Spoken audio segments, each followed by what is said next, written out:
السلام علیکم ورحمۃ اللہ وبرکاتہ۔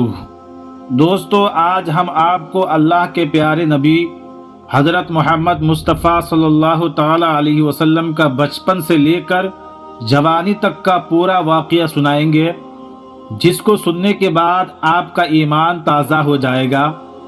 اس لیے آپ سبھی سے گزارش ہے کہ یہ ویڈیو کو آخر تک ضرور دیکھیے گا۔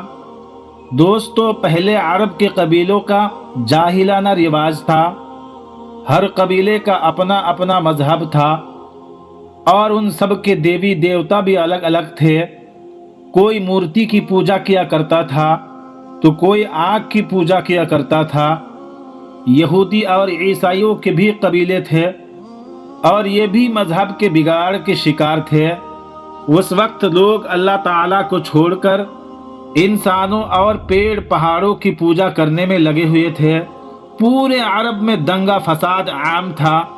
بیوہ عورتوں کو منحوس مانا جاتا تھا اور بچیوں کو زندہ درگور کر دیا جاتا تھا، یعنی کہ عورتیں اور بچیاں محفوظ نہیں تھے۔ لوگوں کی جان و مال کی حفاظت کی کوئی گارنٹی نہیں تھی۔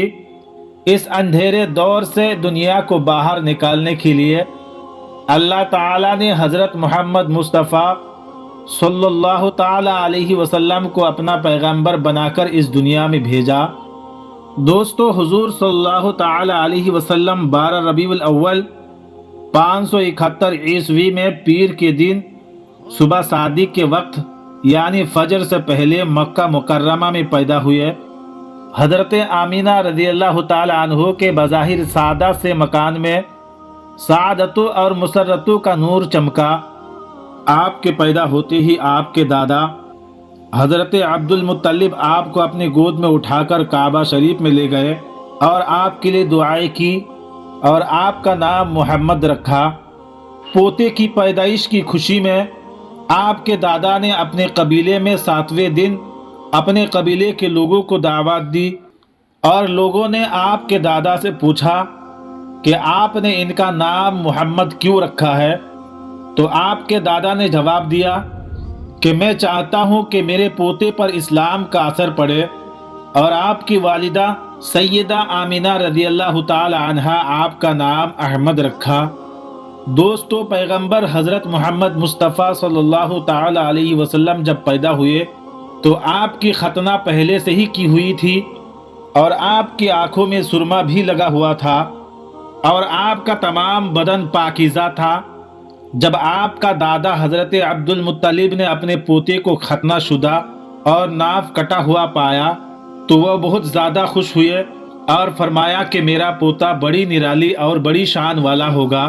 اور یہی نہیں، جب آپ صلی اللہ تعالی علیہ وسلم پیدا ہوئے تو آپ کی مٹھی مبارک بھی بند تھی، مگر شہادت والی انگلی آسمان کی طرف اٹھی ہوئی تھی اور ایسا لگ رہا تھا جیسے خدا کی وحدانیت کا اقرار کر رہی ہے۔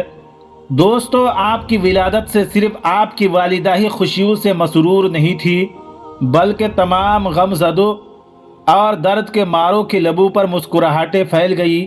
آپ عرب کے مشہور خاندان قریش کی شاخ بنو ہاشم سے تعلق رکھتے تھے۔ آپ کا خاندان تمام خاندانوں میں سب سے اعلیٰ ہے۔ خود اللہ کے حبیب حضور صلی اللہ تعالی علیہ وسلم کا فرمان ہے کہ اللہ پاک نے حضرت اسماعیل علیہ السلام کی اولاد میں سے کنانہ کو عظمت والا بنایا اور کنانہ میں سے قریش کو چنا اور قریش میں سے بنو ہاشم کو منتخب فرمایا اور بنو ہاشم میں سے مجھ کو چن لیا۔ مشہور قول کے مطابق واقعہ اصحاب فیل کے 55 دن کے بعد ربیع الاول کا مہینہ تھا، 12ویں تاریخ تھی، پیر کا دن تھا، صبح صادق کی سہانی گھڑی تھی، رات کی سیاہی چھٹ رہی تھی اور دن کا اجالا پھیلنے لگا تھا۔ 571 عیسوی کے اپریل کی 20 تاریخ تھی جب مکہ شریف میں اپنی والدہ کے گھر آپ کی ولادت ہوئی۔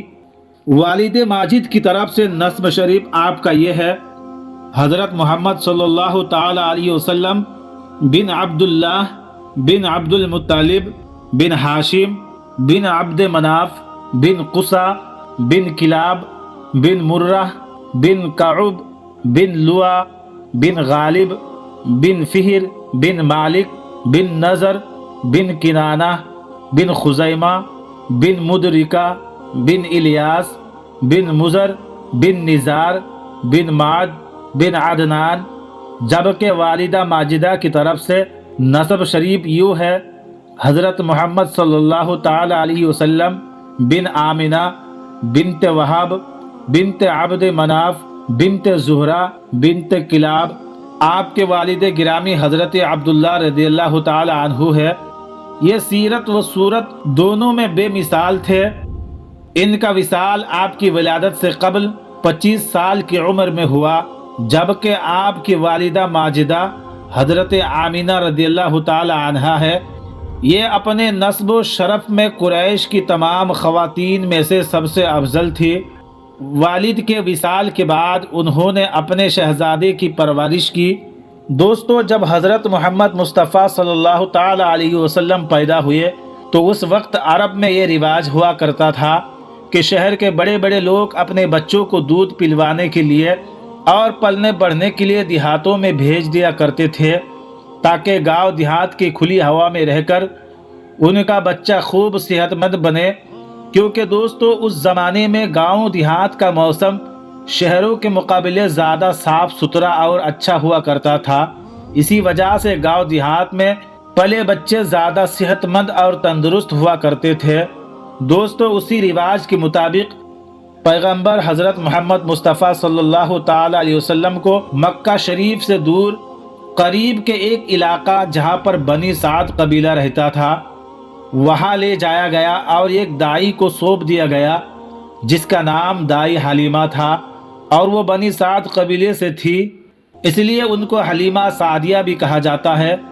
دوستو، دائی حلیمہ بہت غریب گھرانے سے تھی، اس لیے آپ صلی اللہ تعالی علیہ وسلم کی پرورش کا ذمہ لیا، یہ سوچ کر کہ 2 سال ان کی پرورش کروں گی، اس کے بدلے میں مجھے کچھ مال و دولت مل جائے گی تاکہ اس سے ان کی زندگی کا گزر بسر اچھی طرح سے ہو سکے۔ دوستو، بعض روایات کے مطابق بی بی حلیمہ کے علاوہ مزید 6 خوش قسمت خواتین نے آقا کریم صلی اللہ تعالی علیہ وسلم کو دودھ پلانے کا شرف حاصل کیا۔ ان تمام عورتوں کو دولت ایمان نصیب ہوئی، جبکہ حضرت حلیمہ سعدیہ رضی اللہ تعالی عنہا کو دودھ پلانے کی خدمت کا یہ انعام ملا کہ ان کا پورا گھرانہ دولت ایمان سے مالا مال ہوا۔ حلیمہ سعدیہ کے شوہر حضرت حارث رضی اللہ تعالی عنہ صاحبزادے عبداللہ بن حارث اور 2 صاحبزادیاں انیسہ بنت حارث اور جدامہ بنت حارث ہیں۔ جدامہ بنت حارث ہی شائمہ کے نام سے مشہور ہے، جو اللہ کے آخری نبی صلی اللہ تعالی علیہ وسلم کی بڑی رضائی بہن تھی، جو آپ کو گود میں کھلاتی اور لوریاں سناتی تھی۔ حضرت حلیمہ سعدیہ جب آخری نبی حضرت محمد مصطفیٰ صلی اللہ تعالی علیہ وسلم کو لینے کے لیے آپ کے مکان عالی شان میں پہنچی تو وہ فرماتی ہے کہ میں نے دیکھا کہ آپ سفید کپڑے میں لپٹے ہوئے ہیں، آپ کے پاس سے خوشبوئیں اٹھ رہی ہیں، سبز رنگ کا ریشمی کپڑے نیچے بچھا ہوا ہے، پیٹھ کے بل آرام فرما رہے ہیں۔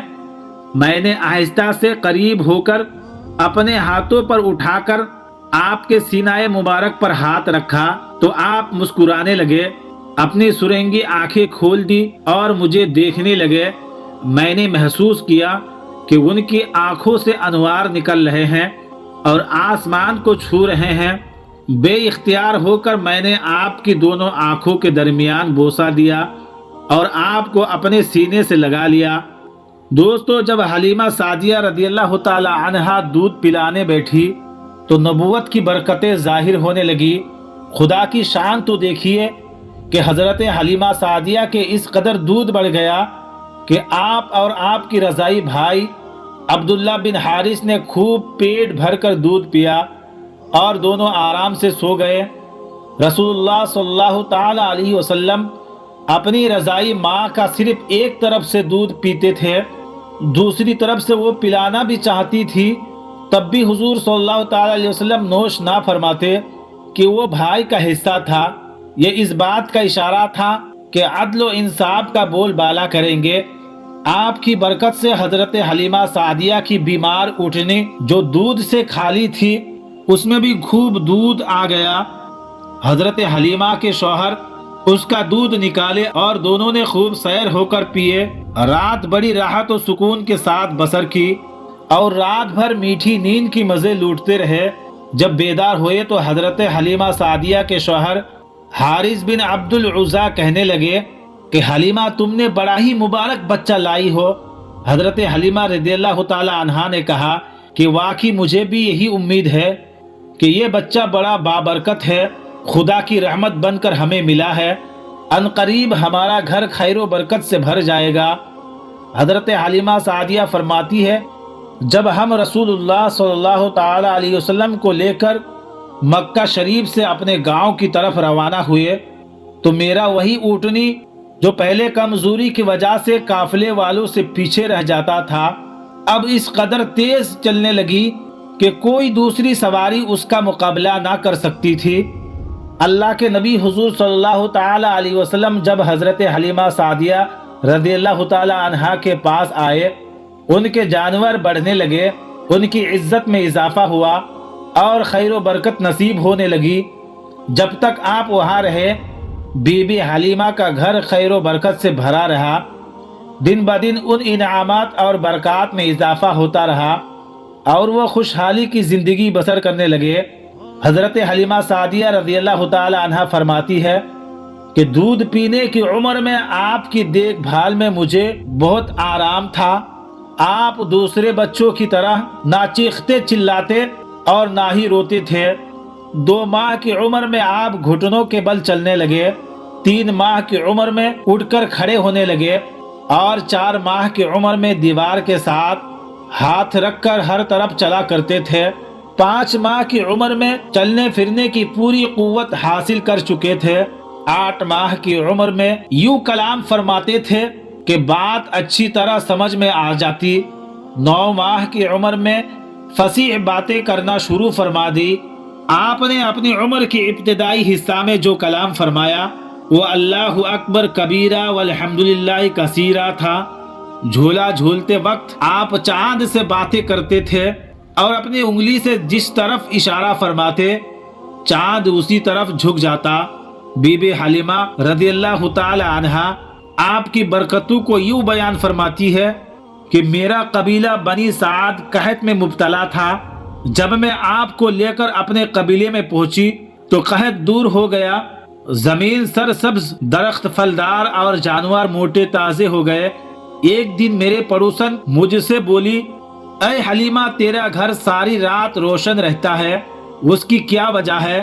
تو میں نے کہا کہ یہ روشنی کسی چراغ کی وجہ سے نہیں ہے بلکہ حضرت محمد صلی اللہ تعالی علیہ وسلم کی نورانی چہرے کی وجہ سے ہے۔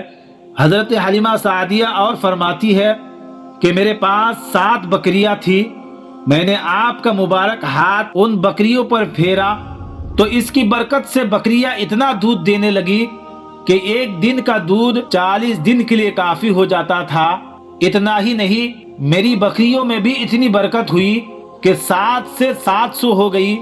قبیلہ والے ایک دن مجھ سے بولے ان کی برکتوں سے ہمیں بھی حصہ دو، چنانچہ میں نے ایک تالاب میں آپ کے مبارک پاؤں ڈالے اور قبیلے کی بکریوں کو اس تالاب کا پانی پلایا تو ان بکریوں نے بچے پیدا کیے اور قوم ان کے دودھ سے خوشحال اور مالدار ہو گئی۔ آپ کو لڑکے کھیلنے کے لیے بلاتے تھے تو آپ ارشاد فرماتے کہ مجھے کھیلنے کے لیے پیدا نہیں کیا گیا، آپ میرے بچوں کے ساتھ جنگل میں جاتے اور بکریاں چرایا کرتے تھے۔ ایک دن میرا بیٹا مجھ سے بولا، امی جان محمد صلی اللہ تعالی علیہ وسلم بڑی شان والے ہیں، جس جنگل میں جاتے وہ ہرا بھرا ہو جاتا ہے، دھوپ میں ایک بادل ان پر سایہ کرتا ہے، ریت پر آپ کے قدم کا نشان پڑتا، پتھر ان کے پاؤں تلے خمیر کی شکل نرم ہو جاتا اور اس پر قدم کا نشان بن جاتا ہے، جنگل میں جانور آپ کے قدم چومتے ہیں۔ حضرت حلیمہ سعدیہ رضی اللہ تعالی عنہا اور ان کا خاندان قدم قدم پر اللہ کے حبیب صلی اللہ تعالی علیہ وسلم کی برکتوں کو دیکھتا رہا، ان سے خوب فیض پاتا رہا اور اپنا مقدر سنوارتا رہا۔ دیکھتے ہی دیکھتے 2 سال مکمل ہو گئے۔ حضرت حلیمہ سعدیہ رضی اللہ تعالی عنہا نے آپ کا دودھ چھڑا دیا اور وعدے کے مطابق آپ کو آپ کی والدہ حضرت آمینہ رضی اللہ تعالی عنہا کے پاس لے گئی۔ انہوں نے حسب توفیق حضرت حلیمہ کو انعام و اکرام سے نوازا۔ اس وقت مکہ شریف میں ایک وبائی مرض پھیلا ہوا تھا۔ حضرت حلیمہ سعدیہ نے اس وبائی بیماری سے بچانے کے لیے حضرت آمینہ کو اس بات پر راضی کر لیا کہ حضور کو کچھ مدت کے لیے ان قبیلے میں بھیج دے۔ تو حضرت حلیمہ کی دلی مراد پوری ہوئی اور ایک بار پھر بی بی آمینہ کے چاند سے ان کا آنگن روشن ہو گیا۔ اللہ کے حبیب حضور صلی اللہ تعالی علیہ وسلم کے برکت والے وجود کی بدولت ان کا مکان دوبارہ سے رحمتوں اور برکتوں کی کان بن گیا۔ آپ تقریباً 4 سال تک قبیلہ بنو سعد میں برکتیں لٹاتے رہے۔ وہاں آپ نے اپنے رضائی بہن بھائیوں کے ساتھ بکریاں بھی چرائیں۔ بکریاں چراگاہوں میں لے جا کر ان کی دیکھ بھال کرنا یہ تقریباً تمام انبیاء کرام کی سنت ہے۔ آپ نے اپنے عمل سے بچپن ہی میں اپنی یہ خصلت نبوت کا اظہار فرما دیا۔ قبیلہ بنو سعد میں جب پہلا شخص صدر ہوا، اس سے گھبرا کر حضرت حلیمہ آپ کو بی بی آمینہ کے پاس لائی اور ان کے سپرد کر دیا۔ اس کے بعد آپ اپنے والدہ پاک کی گود میں پرورش پانے لگی۔ شق صدر کا مطلب سینے کو چیرنا۔ فرشتوں نے حضور صلی اللہ تعالی علیہ وسلم کی سینہ مبارک کو چیر کر دل نکال کر اسے دھویا۔ اس عمل کو شق صدور کہا جاتا ہے۔ یہ عمل آپ کی زندگی میں 4 مرتبہ ہوا۔ پہلی دفعہ 4 سال کی عمر میں ہوا، دوسری بار 10 برس کی عمر میں ہوا اور تیسری دفعہ 40 سال کی عمر میں، اور آخری بار معراج جانے سے پہلے۔ اللہ تعالی ہمیں حضور صلی اللہ تعالی علیہ وسلم کی ولادت کی خوشی منانے کی توفیق عطا فرمائے، حضور کی طریقے پر چلنے کی توفیق عطا فرمائے، حضور کی برکتوں سے ہم سب کو مالا مال فرمائے۔ آج کی ویڈیو میں تھا بس اتنا ہی، اور ایسی ہی ویڈیو دیکھنے کے لیے ہمارے چینل کو ضرور سبسکرائب کریں۔ تو ملتے ہیں ایک اور نئی ویڈیو کے ساتھ، تب تک کے لیے السلام علیکم، خدا حافظ۔